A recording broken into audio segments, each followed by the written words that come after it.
Hello everyone. This is the second part of the chapter number 1, circular flow of income. So in this part today we'll be covering types of circular flow first. Basically circular flow is of two types, real flow and money flow. As the name suggests, first I'll talk about money flow. Try to understand money flow में basically हम money के आने जाने की बात यहाँ पर करेंगे, और जहाँ पर मनी का इन्वॉल्वमेंट नहीं है, in the simple language that is real flow. भाई मनी का इन्वॉल्वमेंट जिसमें है that is money flow, money का इन्वॉल्वमेंट जिसमें नहीं है दैट इज़ रियल फ्लो. अब एग्जैक्टली हम सर्कुलर फ्लो में दो चीज़ों की बात स्टार्टिंग से कर रहे हैं. एक हम बात कर रहे हैं गुड्स एंड सर्विसेज की, एक हम बात कर रहे हैं फैक्टर पेमेंट की या फैक्टर इनकम की. तो भाई अगर हमने इनकम या पेमेंट की बात की तो कॉन्सेप्ट जो है वो हमारा डायरेक्टली मनी से रिलेट कर रहा है, और गुड्स एंड सर्विसेज की बात की तो कहीं ना कहीं ये फिजिकल फ्लो है. इसीलिए यहाँ पर दो टाइप्स ऑफ फ्लो होते हैं सर्कुलर फ्लो में, that is real flow and money flow. So real flow refers to the flow of factor services from household to firm in the corresponding flow of goods and services from firm to household. Real flow वो flow है जिसमें factor services पहले house hold से firm की तरफ जाती हैं factors of production के रूप में, that is land, labour, capital and entrepreneur. और इसके अलावा जब गुड्स एंड सर्विसेज बना दिए जाते हैं, जब फर्म वापस उन गुड्स एंड सर्विसेज को हाउस होल्ड की तरफ भेजता है या बेचता है या सेल करता है, वही कॉन्सेप्ट कहलाता है आपका रियल फ्लो. पहला फैक्टर सर्विसेज का फ्लो कहाँ से, हाउस होल्ड से फर्म की तरफ. दूसरा गुड्स एंड सर्विसेज का फ्लो कहाँ से, फर्म से हाउस होल्ड की तरफ. अब हम डायग्राम में ये चीज़ देख सकते हैं कि यहाँ पर बेसिकली सर्कुलर फ्लो में दो सेक्टर्स होते हैं, एक है हाउस होल्ड, एक है फर्म. हाउस होल्ड से लैंड, लेबर, कैपिटल और एंटरप्राइज के रूप में फैक्टर सर्विसेज फर्म की तरफ गई. क्यों गए, गुड्स एंड सर्विसेज को बनाने के लिए गए. जब गुड्स एंड सर्विसेज बन के रेडी हो गए तो फर्म ने उन्हीं गुड्स एंड सर्विसेज को किसको बेचा, हाउस होल्ड को बेचा. क्योंकि मैंने कल भी ये बात की थी कि हाउस होल्ड में वही लोग आ रहे हैं, हम लोग, आप, मैं, हम ही लोग मिलकर हाउस होल्ड भी बना रहे हैं. हमसे ही फैक्टर ऑफ प्रोडक्शन फर्म की तरफ जा रहा है. कंफ्यूज नहीं होना है. जैसे एक इकॉनमी में हर तरीके के लोग होते हैं, सिमिलरली फैक्टर ऑफ प्रोडक्शन जो है वो भी हाउस होल्ड से ही आएगा, और उन्हीं हाउस होल्ड से जो लोग होंगे वो गुड्स एंड सर्विसेज को परचेज करने का काम करेंगे. Household provide factor services to the firm which in turn provide goods and services to them as a reward for their productive services. It is known as physical flow.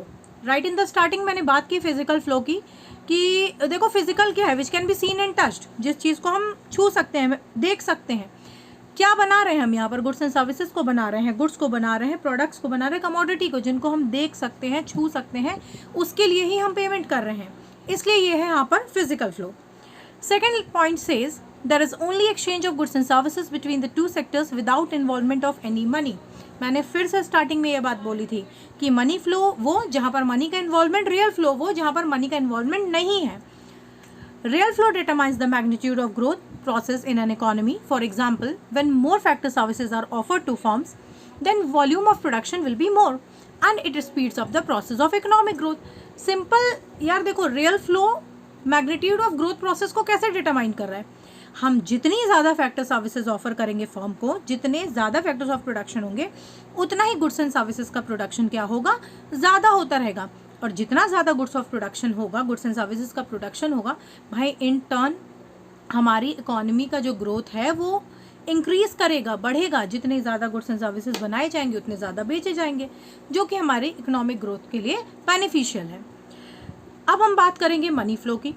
Money flow refers to flow of factor payment from firm to household for their factor services and corresponding flow of consumption expenditure from household to firm for purchase of goods and services produced by the firm.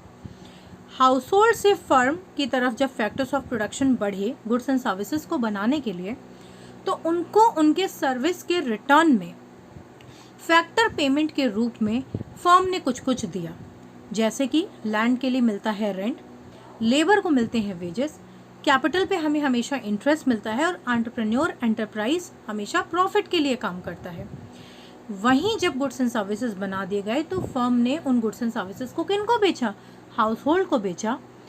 जब house hold को goods and services बेचे गए तो firm को in return को चाहिए ना, तो फर्म इन रिटर्न में कंजम्पशन एक्सपेंडिचर के रूप में पैसा ले रहा है। किससे? हाउस होल्ड से ले रहा है। सिंस यहाँ पर दो ही सेक्टर्स हैं, इसलिए जो इनकम है वो इन्हीं दो सेक्टर्स के बीच में रिवॉल्व कर रही है।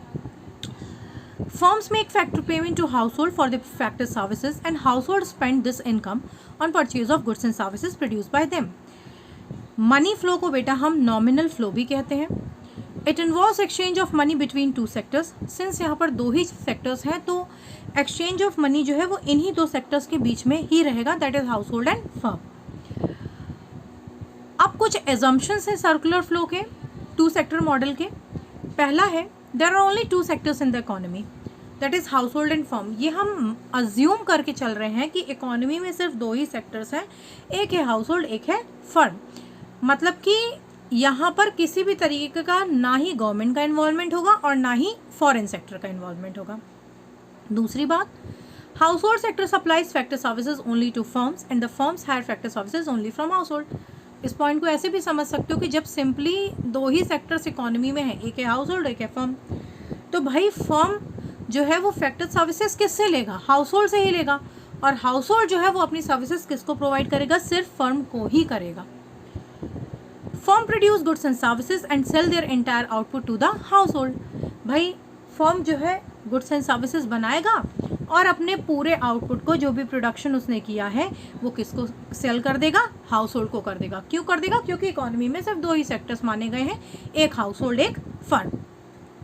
Household receive factor income for their services and spend the entire amount on consumption of goods and services. Household को अपने काम को करने के लिए फैक्टर इनकम मिलता है और इसके अलावा हाउसहोल्ड जो होता है उसका जितना एंटायर अमाउंट होता है वो गुड्स एंड सर्विसेज को परचेज करने के लिए, कंज्यूम करने के लिए स्पेंड कर देता है. There are no savings in the economy, that is neither the household save from their income nor the firm save from their profits.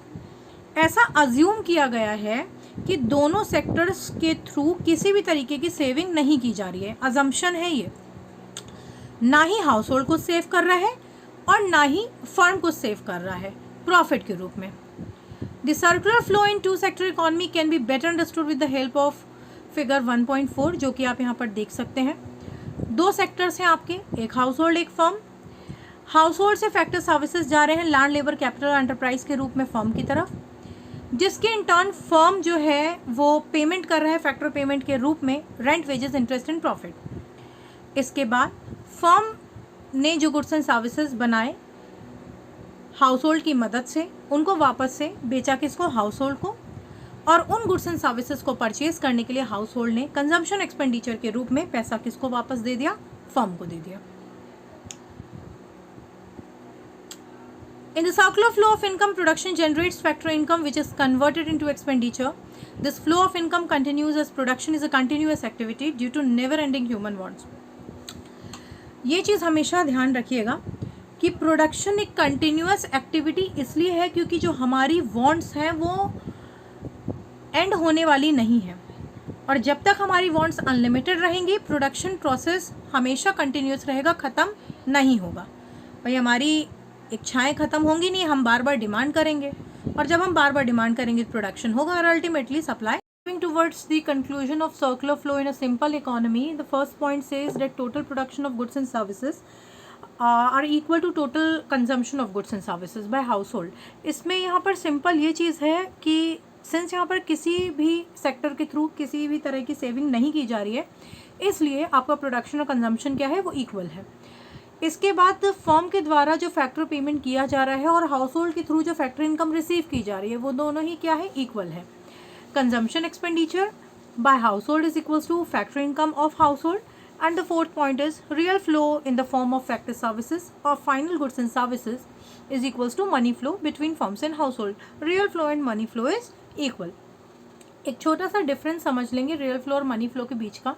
पहली बात तो हमने एक पहला पॉइंट ही डिस्कस किया था कि रियल फ्लो को हम फिजिकल फ्लो भी कहते हैं क्योंकि यहाँ पर गुड्स एंड सर्विसेज का इन्वॉल्वमेंट हो रहा है और मनी फ्लो में सिर्फ मनी का ही इन्वॉल्वमेंट होता है फैक्टर पेमेंट और फैक्टर इनकम के रूप में. That is why it is also known as nominal flow. Real flow में गुड्स एंड सर्विसेज का फ्लो हो रहा है फर्म और हाउस होल्ड के बीच में, वहीं पर मनी फ्लो में मनी का इन्वॉल्वमेंट है किसके बीच में? दोनों ही सेक्टर्स के बीच में, that is your firm and house hold. किस तरीके का एक्सचेंज है ये? रियल फ्लो जो है वो गुड्स एंड सर्विसेज के एक्सचेंज को इन्वॉल्व करता है, वहीं पे मनी फ्लो है जो मनी के एक्सचेंज को इन्वॉल्व करता है। अगर डिफ़िकल्टी की बात करें तो हाँ, बार्टर सिस्टम के केस में इसमें डिफ़िकल्टी हो सकती है रियल फ्लो के केस में। और बार्टर सिस्टम एग्जैक्टली होता क्या है? That is commodity to commodity exchange. When we exchange two goods with each other is a barter system.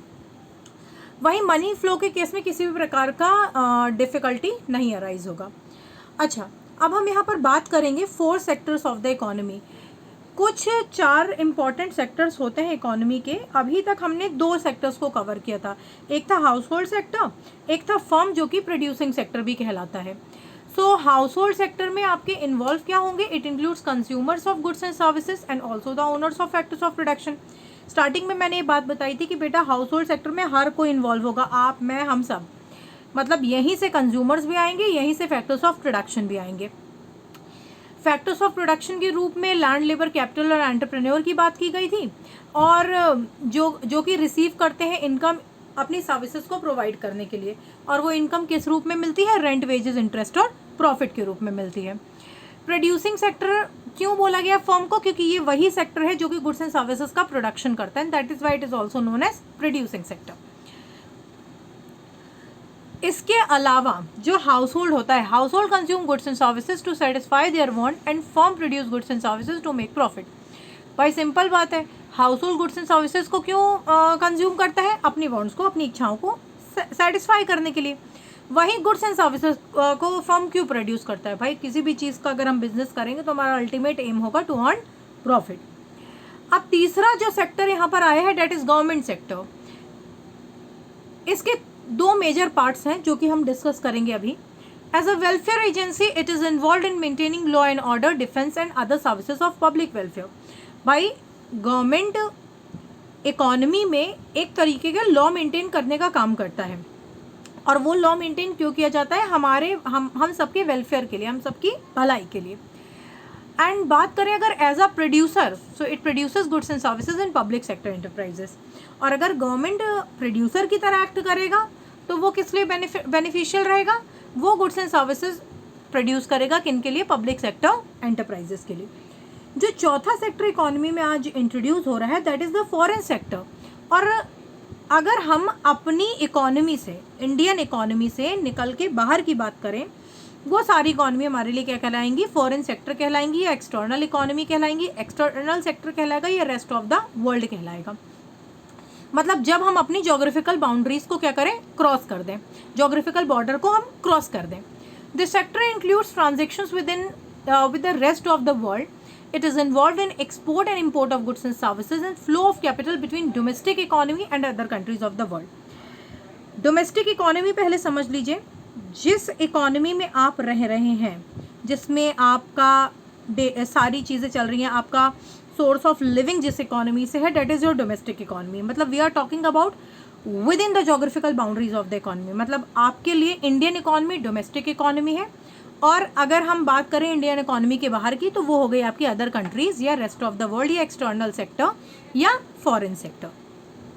तो ये हमने 4 मेजर सेक्टर्स की बात कर ली इंडियन इकोनॉमी के या इकोनॉमी के। हमारी इकोनॉमी में 4 मेजर सेक्टर्स हैं। पहला आपका हाउस होल्ड हो गया, फर्म हो गया, date is your producing sector. तीसरा आपका गवर्नमेंट हो गया, और चौथा हो गया आपका फॉरेन सेक्टर। अब हमने बात यहाँ पर सिंपल इकोनॉमी की ऊपर भी कर ली थी, एक बार एक समरी के थ्रू समझ लेंगे।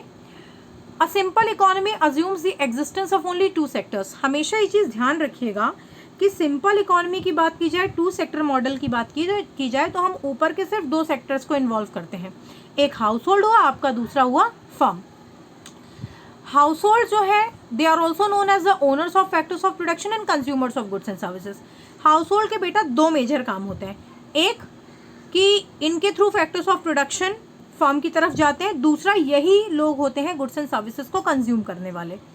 और बात करें फर्म की, तो फर्म जो है एक तो गुड्स एंड सर्विसेज को बनाएगा और दूसरा उनको सेल करने का काम करेगा, किसको? हाउस होल्ड को। तो सिंस इसमें 2 ही सेक्टर्स इन्वॉल्व होते हैं, इकोनॉमी के अंदर की बात हो रही है, हम जोग्राफिकल बाउंड्री को क्रॉस करने की कोई बात नहीं कर रहे हैं। फर्म भी इकोनॉमी के अंदर है, हाउस होल्ड भी इकोनॉमी के अंदर है, तो ऑब्वियस सी बात है ये इकोनॉमी कैसी है, क्लोज्ड इकोनॉमी है। क्लोज्ड इकोनॉमी कैसी इकोनॉमी होती है, जहाँ पर ना गवर्नमेंट का इन्वॉल्वमेंट होता है और ना ही फॉरेन सेक्टर का इन्वॉल्वमेंट होता है। एक डिफरेंस समझ लेंगे क्लोज्ड इकोनॉमी और ओपन इकोनॉमी के बीच में। Closed economy is an economy which has no economic relations with rest of the world. Rest of the world की बात आए तो आप डायरेक्टली फॉरेन या एक्सटर्नल सेक्टर को समझिए, सिंपल, जो हम अपनी इकोनॉमी से बाहर की बात कर रहे हैं। However, in the current scenario, there is hardly any country which does not have any economic relations with other nations. A closed economy has three sectors: household sector, producing sector, and government sector. That is, it does not have any foreign sector. Closed economy में आपके तीन major sectors आएंगे, एक house hold आएगा, एक firm आएगा, एक government आएगा। जैसे अभी हमने 2 सेक्टर इकोनॉमी की बात की तो हाउस होल्ड और फर्म की बात की। जब 3 सेक्टर मॉडल पे हम आएंगे तब हम गवर्नमेंट को इन्वॉल्व करेंगे, तब भी वो क्लोज्ड ही कहलाएगी। बेटा इकोनॉमी ओपन तब होती है जब हम बाहर के नेशन से ट्रेड करने लगते हैं। जब तक वो trade with in the geographical boundaries of the country रहता है तब तक वो क्लोज्ड इकोनॉमी कहलाती है। बात करें अगर ओपन इकोनॉमी की, is an economy which has economic relations with the rest of the world. In the current scenario, all the nations having economic relations with other nations. An open economy has 4 sectors, that is household, producing, government and foreign sector. So that's all for today. In the next video, I'll be covering 3 sector model and 4 sector model along with the injections and leakages. And उसके बाद आपका ये पूरा chapter complete हो जाएगा, circular flow. अच्छा, आपको किसी भी तरीके की क्वेरी हो रही है, कुछ कन्फ्यूजन है, तो please mail me on nivichats96@gmail.com। At present मैंने अपना कमेंट सेक्शन ऑफ कर रखा है because I am waiting for your queries. जैसे आपकी क्वेरीज़ आती हैं या आपके कुछ और टॉपिक्स हैं जो कि बोर्ड पॉइंट ऑफ व्यू से मुझे कवर करने चाहिए, तो please mail me. Other than that, thank you. If you like the video, do give it a thumbs up, share with your friends, please subscribe. और अगर कुछ ड्रॉबैक्स लग रहे हैं तो प्लीज़ मुझे बताइए, मैं उस पर वर्क करूँगी। Thank you so much.